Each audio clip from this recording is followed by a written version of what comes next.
Hello everyone, welcome to this video. तो हम लोग इस वीडियो में रिवाइज़ करेंगे जल्दी में फर्स्ट फ्लाइट बुक की one of the important chapter Nelson Mandela, जो कि एक एक्सर्प्ट है लॉन्ग वॉक टू फ्रीडम, जो कि ऑटोबायोग्राफी है किनका, नेल्सन मंडेला का खुद का। सो बहुत ही इम्पॉर्टेंट ये चैप्टर है ना। और कुछ स्टूडेंट्स के डिमांड पे भी मैं ये चीज़ कर रहा हूँ। सो आई होप कि it will work. So let's begin. तो ये इसमें उन्होंने बताया है कि कैसे अफ्रीका में जो बहुत लंबे समय तक रेसिज्म के तहत एक जो सरकार चली आ रही थी, वो उसके ख़िलाफ़ उन्होंने एक लड़ाई लड़ा, है ना। वो लंबी लड़ाई, बहुत सारे लोगों ने बहुत कुछ सेक्रीफाइस किए, तब जा कर के वो दिन देखने को मिला जब ब्लैक्स को भी वहाँ पे फ्रीडम और इक्वालिटी जैसी चीज़ें देखने को मिला। और नेल्सन मंडेला खुद जो है साउथ अफ्रीका के पहले ब्लैक प्रेसिडेंट बनने का भी उनको ये सौभाग्य मिला, है ना। सो इस तरह से चैप्टर शुरू होता है कि जब वो सेरेमनी होता है, शपथ ग्रहण जिसको हम लोग बोलते हैं हिंदी में, तो इनका वो शपथ ग्रहण वाला सेरेमनी होना था। दुनिया के बहुत सारे वर्ल्ड लीडर्स को इनवाइट किया गया था, वो लोग आए थे। तो हमारा चैप्टर वहीं से शुरू होता है ना। एक तरीके से आप कह लो कि जो चीज़ें अंत में शायद आप सोच रहे होते कि वो तो फ्रीडम मिलने के बाद जब प्रेसिडेंट बने तो स्ट्रगल वाले डेज से शुरू होना चाहिए था, बट वो सब चीज़ें बाद में होगा। शुरुआत हो रहा है फाइनल डे से, जब वो उनकी वो जो शपथ ग्रहण समारोह होता है वहाँ से, है ना। तो ये हो कहाँ पे रहा है, वो जगह का नाम मेंशन कर रहा है। The ceremonies took place in the lovely sandstone amphi theatre found by the union buildings in Pretoria. ये सरकारी जो वहाँ की जो पार्लियामेंट है वो वाला इलाका है ना। और ये जो है नेल्सन मंडेला खुद अपने डॉटर के साथ वहाँ पे हैं उस जगह पे। On that lovely autumn day I was accompanied by my daughter Zenani, है ना। तो ये मैं अंडरलाइन कर दिया हूँ। ऑन द पोडियम मिस्टर, अब इनके साथ साथ और भी कुछ लोग थे जो शपथ ले रहे थे। मिस्टर डी क्लर्क, कौन थे ये, वॉज फर्स्ट स्वर्न इन, सबसे पहले इन्होंने ही शपथ लिया। किस पद पे, सेकंड डिप्टी प्रेसिडेंट के रूप में। Then Thabo Mbeki was sworn in as the first deputy president, ठीक है। अब यहाँ पे इनका स्पीच से कुछ अंश लिया गया है। Today all of us do by our presence here confer glory and hope to newborn liberty out of the experience of an extraordinary human disaster. Human disaster क्यों? क्योंकि ये जो रेसिज्म है ये क्या है, भगवान ने ऐसा कुछ नहीं बनाया है, नेचर ने कुछ ऐसा नहीं दिया। ये कहीं ना कहीं यहाँ के दुनिया के इसी लोगों ने यहाँ पे ये चीज़ें प्रैक्टिस किया बहुत लंबे समय तक, और ये कहीं ना कहीं बहुत सारे लोगों के लिए डिज़ास्टर साबित हुआ, है ना। Must be born a society of which all humanity will be proud. अब जो हम लोग सोसाइटी बनाएंगे, ये पूरी मानवता इसको लेकर के गौरवान्वित होगी, प्राउड महसूस करेगी, है ना। ये सब अब होगा, ऐसा वो अपने भाषण में कह रहे हैं, ठीक है। वी हु वर आउटलॉस, अब देखो बहुत लंबे समय तक जो है अफ्रीका के बारे में ये जो रेसिज्म देखने को मिलता था, इसकी वजह से दुनिया उसको अलग थलग कर रखी थी। बहुत सारे जगहों पे, बहुत सारे मामलों में बॉयकॉट देखने को मिलता था अफ्रीका का।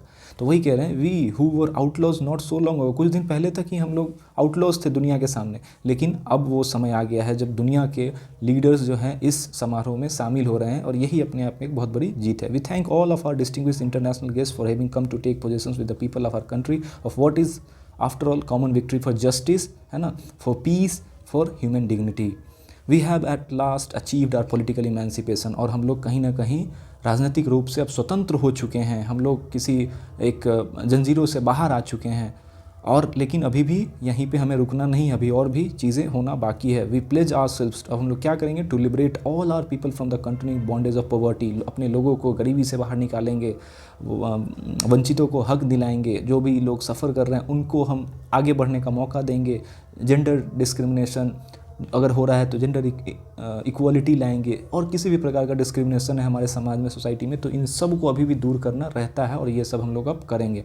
Never never never never and never again shall it be this beautiful land will again experience. अब इस तरह का कुछ जो हमने देखा है बहुत लंबे समय तक, अफ्रीका अब ऐसा कुछ नहीं देखेगा। The sun shall never set on so glorious a human achievement, है ना। इस तरह का चीज़ जो हुआ है अफ्रीका में, इसका अंत कभी नहीं होगा, है ना। लेट फ्रीडम रेन, अब जो है राज होगा किस चीज़ का, स्वतंत्रता की आज़ादी होगी, स्वतंत्रता राज करेगा दुनिया में, यही टिकेगा। God bless Africa.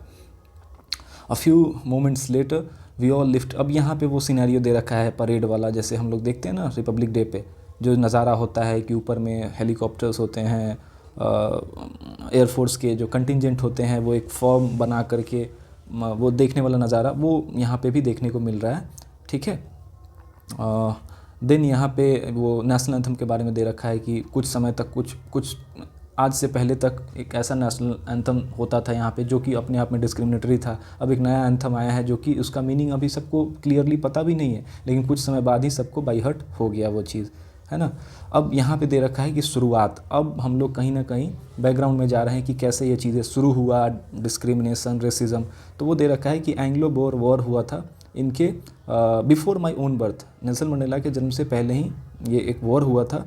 Anglo bore कहने का मतलब है अफ्रीका और ब्रिटिश के बीच में लड़ाई हुई थी, और उसी वक्त जो है ये देखने को मिला था कि कुछ लोग एक अपना गुट बना लिए थे वाइट्स, और अफ्रीका के अपने ही लोगों को जो ब्लैक थे उनके ऊपर डिस्क्रिमिनेशन देखने को मिला और वो उसको डोमिनेट करने लगे। और ये ही रहा वो शुरुआत जहाँ से रेसिज्म शुरू हुआ देखने को मिला वो उस वॉर के बाद। The structure they created form the basis of one of the harshest most inhuman societies the world has ever known. और ऐसा चीज़ उन्होंने बनाया, ऐसा तरीका अपनाया जो दुनिया में कुख्यात हुई, प्रसिद्ध नहीं हुई, बल्कि वो किसी बुरे पहचान को उसको झेलने को मिला। That day had come about through the unimaginable sacrifices of thousands of my people। अब ये कह रहे हैं कि बहुत सारे लोगों ने लड़ाई लड़ी है, इस स्ट्रगल का पार्ट रहा है, ठीक है। वो लोग इस दिन को नहीं देख पाए, इस बात का हमें अफसोस रहेगा। I was pain that I was not able to thank them and that they were not able to see what their sacrifices had wrought. वो लोग देख नहीं पाए कि उन्होंने जो सैक्रिफाइसेस, जो बलिदान दिया है, उसका असर, उसका रिज़ल्ट क्या निकल कर के आया। वो होते शायद तो उन्हें भी अच्छा लगता, ठीक है। और इन कुछ वहाँ के जो उस वक्त के प्रोमिनेंट लीडर्स थे जो कंट्रीब्यूट किए इस फ्रीडम को अचीव होने में, उनके नाम दे रखे हैं, ठीक है। Perhaps it requires such depth. अब देखो इन लोगों का जो महत्व है, इसी से आप जान लो कि ये लोग इतना फेमस हो गए। इसका मतलब कोई ऐसा काम आदमी करता है जो बहुत बड़ा होता है, इन द सेंस जिसको अगर रिकॉग्निशन किसी को मिला है, आज के समय में तो रिकॉग्निशन बहुत तेज़ी से जल्दी में इंस्टेंटली मिल जाता है, बट उस टाइम पे आप इमेजिन करो कि इतना बड़ा नाम होना फ्रीडम फाइटर्स के रूप में। ये फ्रीडम फाइटर्स तो नहीं बोलेंगे, एक चेंज लाने वाले लोग थे जिनको इतनी पहचान मिली। तो इससे समझा जा सकता है कि प्रॉब्लम कितना बड़ा था। वही कह रहे कि perhaps it requires such depths of operation to create such heights of character. इतने नामी कैरेक्टर बनने के लिए आप इससे अंदाज़ा लगाओ कि प्रॉब्लम कितना बड़ा था, ऑपरेशन कैसा था, लोगों को किस तरह से दबाया गया था अब तक, है ना। My country is rich in the minerals and James date lie beneath it's soil. Africa है ही पूरा रिसोर्सेज के मामले में रिच, लेकिन ये कह रहे हैं कि सबसे ज़्यादा खुशी इस बात का है कि हमारे लोग जो हैं ये हमारे असली वेल्थ हैं, न कि डायमंड्स, है ना। But I have always known its greatest wealth is its people, finer and true than the purest diamonds, ठीक है। I learn that courage was not the absence of fear. ये लाइन बहुत ही important. I learn that courage was not the absence of fear but the triumph over it, है ना। अब देखो करेज क्या है भाई, डर लगना लाजमी है, डर हर किसी को लग सकता है, लेकिन उस डर को पार पाना, डर के को जीतना, या किसी चीज़ से डर है उससे बाहर आना, ये असली चीज़ है, या इस चीज़ को सराहा जाना चाहिए। I learn that courage was not the absence of fear but the triumph over it. उसके ऊपर जीत, आप डर के ऊपर जीत पा लिए हो, है ना। The brave man is not he who does not feel afraid. ऐसा नहीं है कि जो डरता नहीं है वही बहादुर है, बिल्कुल नहीं। डर रहा था लेकिन अब वो नहीं डरता है, क्योंकि बहुत सारी चीज़ें उसने सीख लिया है, डर के को पार पा लिया है। No one is born hating. हाँ, ये बहुत ही इंपॉर्टेंट लाइन है कि कोई भी इंसान ऐसा जो है पैदा नहीं होता है कि ये हेट करता है किसी को। उसने सब कुछ देखा होता है इसी दुनिया में, और अगर हेट को देखा है और हेट को सीख लिया है तो निश्चित ही लव को भी देख करके लव को भी सीखा जा सकता है, उसे बदला जा सकता है। इसलिए ये इनका जोर है कि जो ऑप्रेसर है उनको भी बदल दो। कहीं ना कहीं यहाँ पे आप रिलेट कर सकते हो कि कैसे ये गांधी जी से इंस्पायर्ड थे। गांधी जी भी यही सोचते थे ना कि जो आपको परेशान कर रहा है, जो आपको ऑप्रेस कर रहा है, उसके दिल और दिमाग को बदल दो। कहीं ना कहीं वैसा ही कुछ यहाँ पे भी देखने को हमें मिलेगा कि ऑप्रेसर को भी बदलने में विश्वास रखते थे, क्योंकि अल्टीमेट चेंज जो है लंबे समय तक सस्टेनेबल तभी होगा जब जो गलत कर रहा है उसके दिल और दिमाग बदल जाए। आई would C A glimmer of humanity in one of the guards. अब ये याद कर रहे हैं उस दिन को जब इसको गार्ड जो पनिश करने के लिए ले गया था, उसके भी दिल में एक रहम दिखा, थोड़े ही समय के लिए सही, और यही इनके लिए काफ़ी था ये समझना कि सब कुछ चीज़ें बदल सकता है, बेहतर हो सकता है। I would see a glimmer of humanity in one of the guards perhaps just for a second, भले ही वो सेकेंड का ही था, but it was enough to reassure me and keep me going. Man's goodness is a flame that can be hidden but never be extinguished, है ना। जो इंसान का जो अच्छाई है उसको हो सकता है कि थोड़े टाइम के लिए दिखेगा नहीं, छुप जाएगा, लेकिन वो मिटेगा नहीं, वो कभी ना कभी निकल करके आएगा। अब देखो यहाँ पे उन्होंने बता रखा है कि हर इंसान का जो है 2 ऑब्लिगेशन होता है, एक तो उसके फैमिली के प्रति और दूसरा कंट्री के प्रति। और ये कह रहे हैं कि हम बचपन से जो है ऐसा नहीं है कि हम कंट्री के लिए कुछ करने के लिए सोच से पैदा हुए थे, नहीं नहीं, मेरे भी वही ख्याल सपने हुआ करते थे कि फैमिली है, कुछ करना है, कुछ अपने लिए करना है, कुछ अचीव करना है पर्सनल लेवल पे, देन कंट्री के लिए। लेकिन मजबूरन उनको जो है ऑब्लिगेशन जो कंट्री के तरफ देखने को मिला। In South Africa man of colour who attempted to live as a human being was punished and isolated just because of his colour. In South Africa man who tried to fulfill his duty to his people was inevitably ripped from his family and his home and was forced to live a life apart, है ना। ये सब उनको झेलना पड़ा just because वो black थे।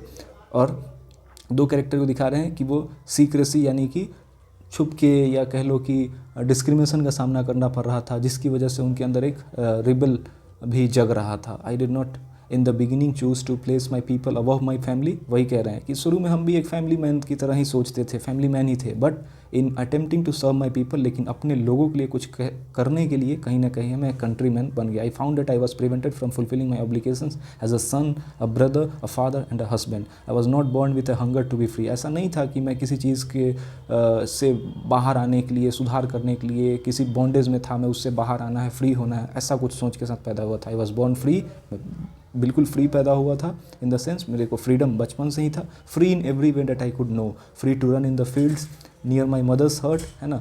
मैं अपने जो भी आसपास की चीज़ें हैं उसको एंजॉय कर पाता, उसको फ्रीली मैं इस्तेमाल कर पाता। लेकिन अब देखो क्या देखा है, to swim in the clear stream that ran through my village, free to roast mealies, है ना। मैं फ्रीडम के साथ जो है मैं मक्के पका रहा होता, मैं स्विमिंग कर रहा होता, ये सब चीज़ें मैं फ्रीडम के साथ कर रहा होता। But as long as I obeyed my father and abided by the customs of my tribe, I was not troubled by the laws of the man or the God. मैं तब तक जब तक चीज़ें फ्रीली कर रहा था, फ्रीडम के साथ कर पा रहा था, तब तक हमें सब चीज़ों में विश्वास था कि जो भी नियम कानून बनाए गए हैं भगवान के द्वारा, इंसानों के द्वारा, सब ठीक है। It was only when I began to learn that my boyhood freedom was an illusion.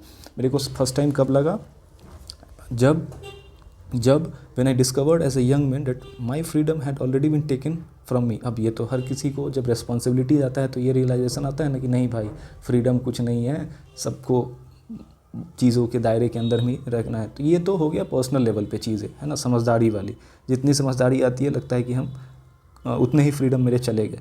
लेकिन यहाँ पे देखो, I wanted freedom only for myself. बिल्कुल एक इंडिविजुअल ऐसा ही सोचता है। The transitory freedoms of being able to stay out at night, read what I pleased and go where I choose, है ना। जैसे कि एक बच्चा सोचता है कि हमेशा उसका लाइफ वैसे ही रहे, लेकिन जैसे जैसे रिस्पॉन्सिबिलिटी आती है तो उसको ध्यान में रखते हुए बहुत सारे फ्रीडम को वो खुद कर्टेल करता है। Later as a young man in Johannesburg I yearned for the basic and honourable freedoms of achieving my potential. वही चीज़ कि एक इंसान क्या चाहता है, बेहतर से बेहतर अपने लाइफ में करने के लिए, फैमिली के लिए। But then I slowly saw that not only was I not free. अब देख रहा है कि भाई मैं ही केवल फ्री नहीं, ऐसा नहीं कि मेरा ही फ्रीडम केवल चला गया है ब्लैक होने की वजह से। मेरे जैसे हज़ारों हैं, लाखों हैं, और इन सब के लिए किसी को तो उठना पड़ेगा, एकजुट होना पड़ेगा। But my brothers and sisters who were not free, I saw that it was not just my freedom that was cartel but the freedom of every one who looked like I did. जैसा कि मैं दिखता हूँ वैसे जितने भी लोग हैं सबके फ्रीडम चले गए हैं, free they are not free.